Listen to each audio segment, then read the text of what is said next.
लोग कहते हैं जीवन में दुख बहुत है, एक बार भगवान से सच्चे दिल से प्रार्थना करके थोड़ा सब्र तो करें, जो सोते हुए पक्षियों को नीचे गिरने नहीं देते वो आपको कैसे गिरने देंगे। भरोसा रखिए, भगवान सब ठीक कर देंगे।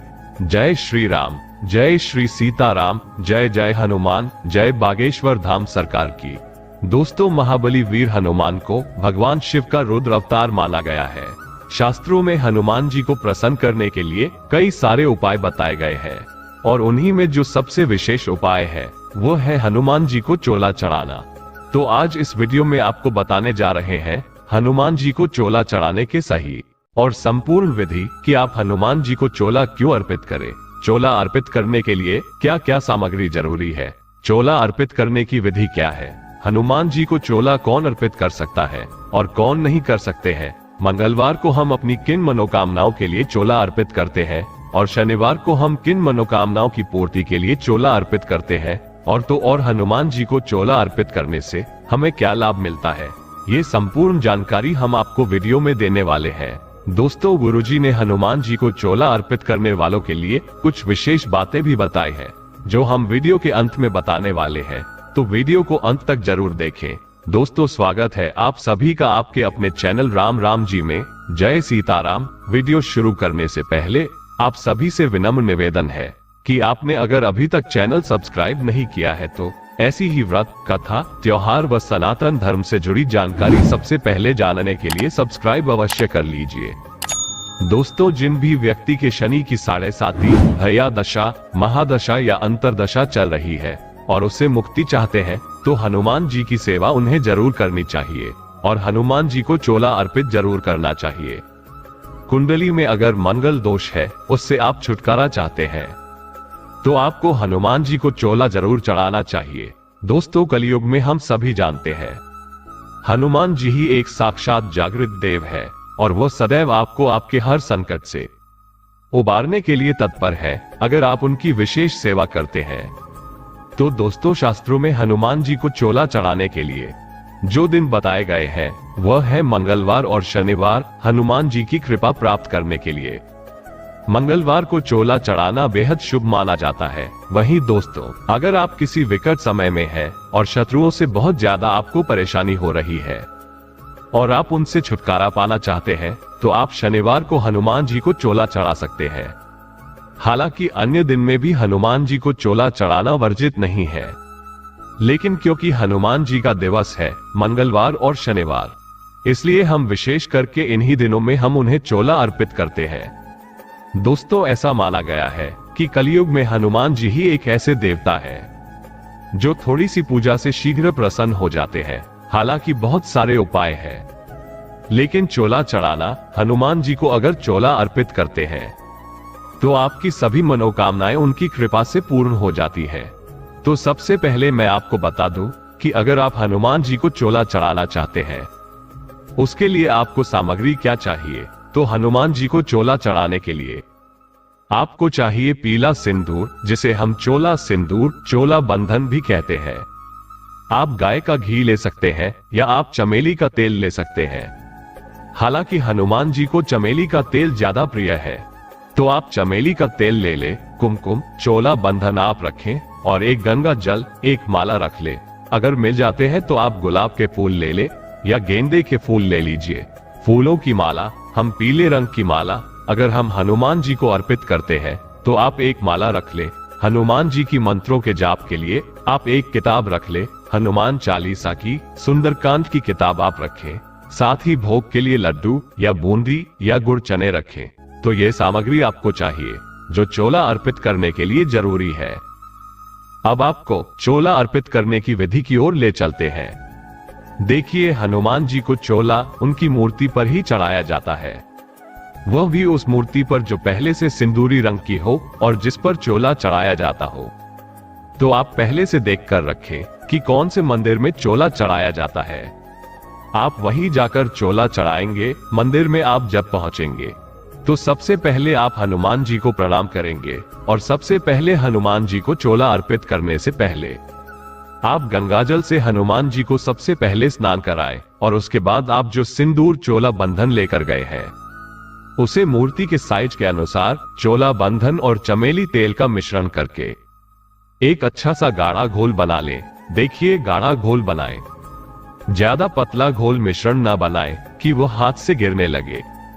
अब जब घोल तैयार हो जाए तो हम चोला अर्पित करते हैं। अब यहाँ पर यह जानकारी बहुत ही महत्वपूर्ण है कि हनुमान जी को चोला जब हम अर्पित करते हैं तो इसके दो क्रम होते हैं, दो विधि होती है। एक विधि होती है हनुमान जी के पैरों से चोला अर्पित करते करते उनके मुख तक, उनके मस्तक तक पहुंचेंगे, और दूसरी जो विधि होती है वह होती है उनके मुख से चोला अर्पित करते करते, मतलब सिंदूर और चमेली तेल का लेपन करते करते आप पैरों तक पहुंचेंगे। तो इन दोनों क्रम को दो नाम से जाना जाता है। दोस्तों, आमतौर पर हम अपनी खुशहाली उन्नति के लिए जब हम हनुमान जी को चोला अर्पित करते हैं तो पैरों से ऊपर की ओर बढ़ते हैं, जिसे हम सृष्टि क्रम कहते हैं। ये सरल विधि है चोला चढ़ाने की, और आमतौर पर हम इसी विधि से चोला हनुमान जी को अर्पित करते हैं। अब जो दूसरा क्रम है वह है मस्तक से पैरों की तरफ नीचे उतरते हैं। इसे कहते हैं संहार क्रम। तो इस क्रम में जब कोई विशेष प्रयोग हम कर रहे हैं, वह अपने दुश्मन के नाम से या किसी विशेष कामना की पूर्ति के लिए, तो हम संहार क्रम में भी हनुमान जी की सेवा करते हैं, उन्हें चोला अर्पित करते हैं। अब मैं बता रहा हूं कि जब सृष्टि क्रम से आप चोला अर्पित करते हैं तो आप पैरों से करेंगे। सबसे पहले तो आप हनुमान जी की मूर्ति को स्नान करा देंगे। इसके बाद में आप जब चोला चढ़ाएंगे तो पैरों से शुरू करेंगे। पैरों पर आपको अच्छे से लेपन कर लेना है। उसके बाद आप पैरों से लेकर कमर तक हनुमान जी को चोला अर्पित करें। फिर कमर पर, कमर से फिर कंधे तक चोला अर्पित करना है। उनके हृदय में जहां भगवान श्री राम का वास होता है वहां चोला चढ़ाएं। आप इस बात का विशेष ध्यान रखें कि चोला अर्पित करते करते आपको राम राम सीताराम, जय श्री राम सीताराम, सिया राम, राम राम का जाप अवश्य करते रहना है। राम राम का जाप करते करते आप चोला अर्पित करेंगे तो हनुमान जी जल्द ही आपकी मनोकामना पूर्ण करेंगे। हनुमान जी को चोला अर्पित करने के पश्चात आप हनुमान जी को चांदी का वक्त चढ़ाएं। साथ ही जनेऊ और वस्त्र अर्पित करें। उन्हें चने, गुड़, पान, सुपारी अर्पित करें। धूप दीप करें। बेहतर होगा कि पीपल के 11 पत्तों पर सिंदूर से श्री राम लिखकर हनुमान जी को अर्पित करें। ऐसा करने से बजरंगबली बेहद प्रसन्न होते हैं। उसके बाद में आप हनुमान जी की चालीसा का पाठ करेंगे या सुंदरकांड का पाठ करेंगे। अगर आप चाहे तो हनुमान जी को पान का बीड़ा भी चढ़ा सकते हैं। उसके बाद जो भी आपकी मनोकामना है, हनुमान चालीसा पाठ करने के बाद में उस कामना की पूर्ति के लिए हनुमान जी से प्रार्थना करें। हनुमान जी आपकी मनोकामना अवश्य पूर्ण करेंगे। हनुमान जी को चोला चढ़ाने से पहले कुछ सावधानियां आपको बता देते हैं।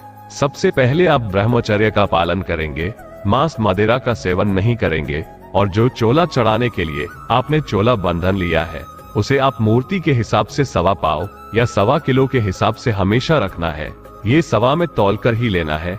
हनुमान जी को जब आप चोला अर्पित करेंगे तो आप स्वयं लाल या पीले रंग के वस्त्र धारण करेंगे। अब तीसरा नियम ये है कि जिस पर भी अगर शनि की दशा चल रही है उसके लिए मंगलवार को चोला चढ़ाना अत्यंत लाभकारी होता है, तो वह मंगलवार को चोला चढ़ाएंगे। दोस्तों, जब आपको लगे कि जीवन में बहुत अधिक संकट है, रोग है, दोष है, तो आप शनिवार को हनुमान जी को चोला चढ़ाएं और सुख, शांति, समृद्धि और किसी भी विशेष मनोकामना की पूर्ति के लिए आप मंगलवार को हनुमान जी को चोला चढ़ाएं। चोला चढ़ाते वक्त विशेष सावधानियां रखनी है कि मूर्ति पर जब आप सिंदूर का लेपन कर रहे हो तो आप हनुमान जी के सामने नजर से नजर मिलाकर खड़े न हुए। हो सके तो आप दाएं या बाएं ओर खड़ा होकर चोला अर्पित करें। और एक विशेष बात यह है कि महिलाएं हनुमान जी को चोला अर्पित न करें। हो सके तो आप अपने घर के किसी पुरुष को चोला चढ़ाने को बोल सकते हैं। अगर आपके घर में कोई पुरुष न हो तो आप हनुमान मंदिर के पुजारी को चोला सामग्री देकर हनुमान जी को चोला चढ़ाने को कह सकते हैं। क्या आप जानते हैं हनुमान जी को चोला चढ़ाने के लाभ? चोला चढ़ाने से बजरंगबली बेहद प्रसन्न होते हैं। वे सारे दुख दूर कर देते हैं और मनोकामनाएं भी पूरी करते हैं। इसके अलावा चोला चढ़ाने से मंगल दोष भी दूर होता है। मंगल मजबूत होने से जातक को वैवाहिक सुख मिलता है। उसके विवाह में आ रही बाधाएं दूर होती है। साहस पराक्रम बढ़ता है। भूमि संपत्ति के मामले में लाभ होता है। गुरु जी द्वारा विशेष बात, गुरु जी यह भी कहते हैं कि चोला अर्पित करते समय आप एक पर्दे का उपयोग करें। जिससे आपको चोला अर्पित करते हुए कोई देखे ना। खास करके चोला अर्पित करते हुए महिलाएं हनुमान जी के सामने ना हो, इस बात का विशेष ध्यान रखें। तो ये थे हनुमान जी को चोला चढ़ाने की संपूर्ण नियम एवं विधि। अगर वीडियो समझ में ना आए तो वीडियो एक बार फिर से ध्यान से देखें। कमेंट बॉक्स में जय श्री राम, जय श्री हनुमान जी अवश्य लिखें। उम्मीद है कि जानकारी आपको पसंद आई होगी। वीडियो अच्छी लगी हो तो लाइक जरूर कीजिएगा, अपने दोस्तों के साथ शेयर कर लीजिएगा और चैनल को भी अवश्य सब्सक्राइब कर लीजिएगा। मिलते हैं अगली वीडियो में, तब तक के लिए राम राम जी।